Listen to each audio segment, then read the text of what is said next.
शेवगाव पाणीपुरवठा योजनेत लोकप्रतिनिधींकडून अडथळे, त्रुटी दुरुस्तीसह खर्चात मोठी वाढ, अरुण मुंडे यांचा आरोप. शेवगाव प्रतिनिधी. शेवगाव शहर पाणीपुरवठा योजना व नगर परिषदेमार्फत राबविण्यात येणाऱ्या विकास कामांमध्ये काही तालुकास्तरीय लोकप्रतिनिधी जाणीवपूर्वक अडथळे निर्माण करत असल्याचा गंभीर आरोप शिवसेना नेते अरुण मुंडे यांनी पत्रकार परिषदेत केला.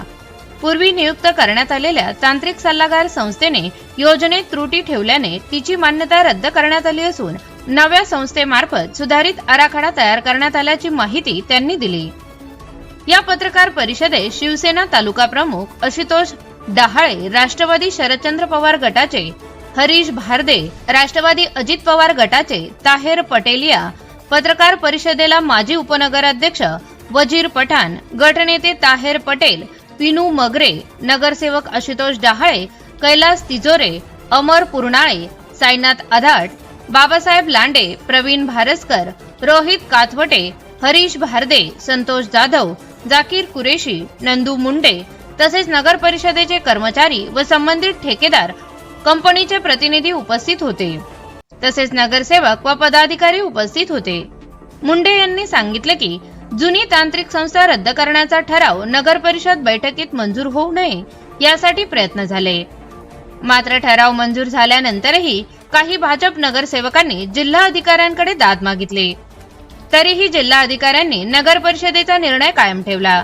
काही लोकप्रतिनिधींनी नगरसेवकांवर दबाव टाकण्यासाठी फोन केल्याचा आरोपही त्यांनी केला असून त्याचे रेकॉर्डिंग आपल्या ताब्यात असल्याचा इशारा त्यांनी दिला.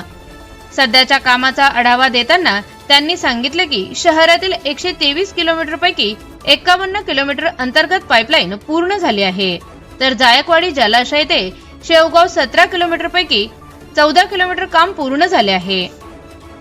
जुना आराखड्यात शहरालगतचा सुमारे 40% भाग वगळण्यात आला होता. नव्या योजनेत तो समाविष्ट केल्याने सुमारे 50 कोटी रुपयांची अतिरिक्त तरतूद करावी लागणार आहे. तसेच कमी व्यासाच्या जलवाहिन्यांमुळे पाण्याचा दाब कमी होण्याची शक्यता असल्याने काही ठिकाणी मोठ्या व्यासाच्या पाईपलाईन टाकाव्या लागणार आहेत.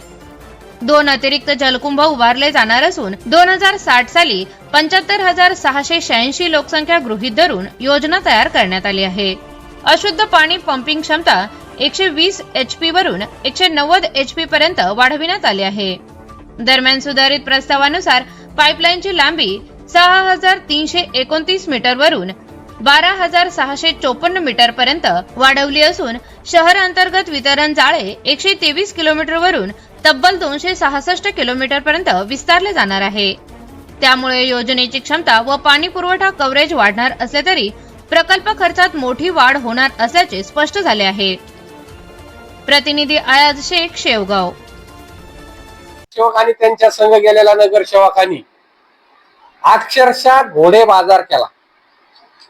ज्या सनेरला आम्ही काढतो तो तिने अक्षरशः नगरसेवकांना वेगवेगळ्या पद्धतीने आम्ही दाखवतो. ते सगळं होऊन ठराव पास झाला, त्याला काढण्यात आलं. त्यानंतर समोरचे पार्टी विरोधक नगरसेवक, भारतीय जनता पार्टीचे आणि त्यांच्या संघ असणारे नगरसेवक, सन्मानी ह्या मतदारसंघाचे आमदार त्या स्वतः कलेक्टरकडे गेल्या. कलेक्टरकडे 108 खाली सुनावणी लावायला लावली, 308 खाली सुनावणी लावायला लावली. त्या 308च्या सुनावणीमध्ये सभागृह सर्वस्व 1966च्या कायद्यानुसार आणि कलम 81 नुसार पूर्णतः सभागृहाला अधिकार निर्णय घेण्याचा आहे. कलेक्टरने आमच्या बाजूने निकाल दिला.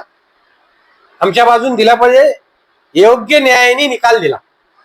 त्याच्यात काही कामं होते की जे ठराविक वार्डामध्ये गेल्या 4-5 वर्षामध्ये ठराविक वार्डामध्ये ठराविक लोकांनाच भागामध्ये कामं टाकले जायची विकासाची.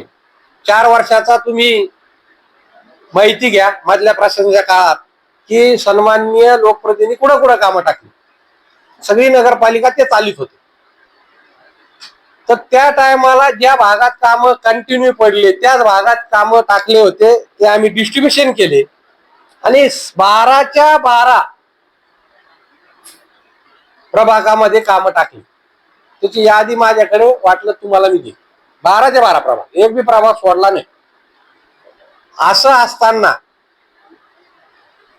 काल आम्ही ज्यावेळेस हे नवीन ठेकेदार म्हणजे जो ठेकेदार आहे तुम्हाला मी यासाठी त्याच्या आधीच्या मीटिंग मध्ये लोकप्रतिनिधी आणि त्यांच्या नगरसेवकांनी प्रयत्न केला, पण आम्ही त्याला काढलं. तो काढला म्हणून 308 खाली कलेक्टरकडे हे गेले. 308 खाली आमच्या बाजूनी निकाल झाला, कारण सभागृह सर्वोच्च असतं. आणि आम्ही तो सनेर काढला, नवीन सल्लागार नेमला. त्यांनी हे सगळं पुढे आणलं. चूक उघडी होईल लोकप्रतिनिधीची म्हणून त्या सनेरला वाचित होती. पण ज्या ठेकेदाराचा संबंध नसताना त्याला काळ्या टाका म्हणून यांचे नगरसेवक पुढे येतील. म्हणजे याचा अर्थ विरोधाला विरोध करायचा, गावाचा प्रश्न महत्वाचा नाही. काल तर दुर्दैवाने मीटिंगच्या आधी लोकप्रतिनिधी जे काही आमदार या मतदारसंघाच्या त्यांनी आमच्या नगरसेवकाला जे काल आमच्या संघ होते अशा नगरसेवकाला स्वतः फोन केला, त्याच्या रेकॉर्डिंग माझ्याकडे. आणि जर याच्यानंतर पुढच्या मीटिंगला त्यांचे फोन आले तर मागच्या आणि कालच्या सगळ्या रेकॉर्डिंग बाहेर आले नाही. तर माझी विनंती आहे, आपण आमदारकीचा राजीनामा द्या.